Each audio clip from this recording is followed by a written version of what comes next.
Okay, so once we have our neat line and other things added in, the next thing I'm going to want to do is add some text into this map. Adding text is very similar to adding your rectangles. Essentially, just instead of going to the rectangle tool, you go to this text box tool. And you can just click and drag. Now for the title of this map, I'm going to want to use something quite large. I have 125 points selected, and I'm just going to name it map title. Now, something to note is you'll see that I have a new layer over here. Obviously, like with the rectangles, when you add a text box, you get a new layer to your map. However, you can see this is named layer 1, and for all the others, I advise you to change them to a new name so you could easily recognize them and change them if you wanted to. In this case, though, because I've typed map title into this text box, as soon as I select OK, you will see that changed to map title, and that's because I actually typed something in. So it sort of automatically does that for you, which is quite nice.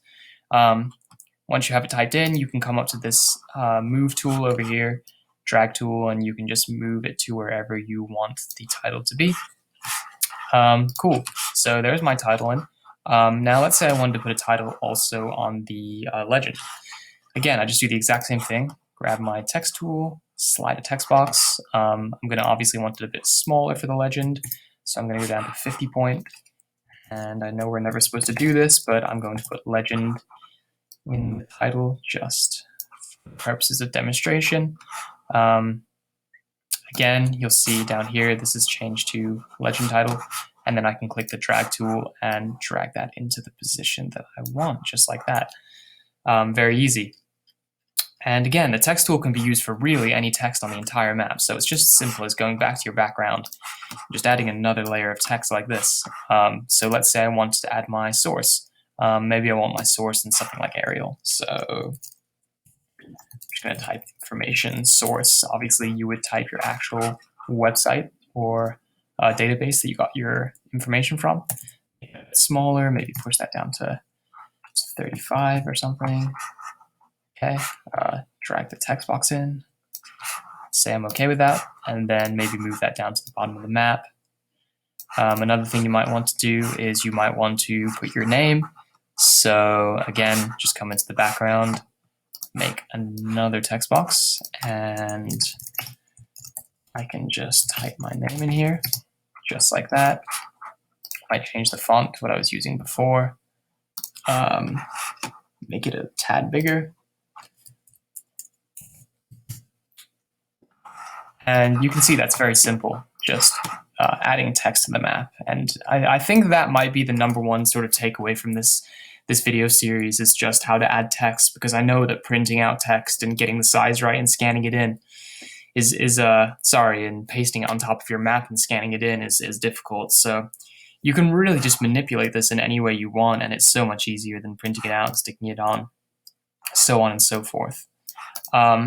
So yeah, obviously this isn't a complete map. Some other things I would need, I'd obviously need something in the legend box, and that's not something that I would do on Photoshop. That's probably something that I would do by hand rather. It's just a bit tedious to be making little boxes and putting little patterns and whatnot into them on Photoshop. What I might do, however, is just come in and grab another text box, and I might insert the name of my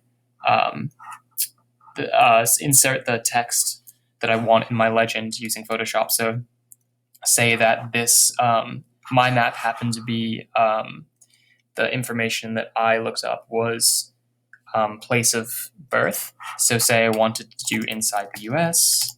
Again, easily just type that in, make sure it fits into the box, and then I can put that into my legend like that. And then I would have just needed to have beforehand have drawn a little box here and had my corresponding pattern in that box. So yeah, that's something else I would need to do to make this map complete. Besides that, though, I think that's pretty much all the information that I can give you about how I edit my maps in Photoshop. Given that there's sort of 5 videos that are each several minutes long, it might seem like this is an unnecessary and lengthy process, and you might prefer to just do it by hand.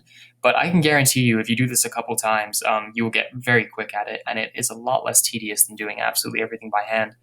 And the nice thing about it is, say that you didn't want to make the neat line on Photoshop. You don't have to. You can make the neat line by hand, and then you can just do the text in Photoshop.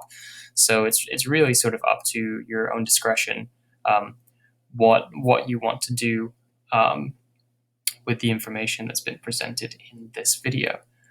So yeah, if you have any questions, don't hesitate to email me about them or ask me in class or whatever. I'll be happy to help out. So that's sort of the last part of editing this map. I'm just going to make another quick video on how to export your map and how to print it out and whatnot, and that'll be that.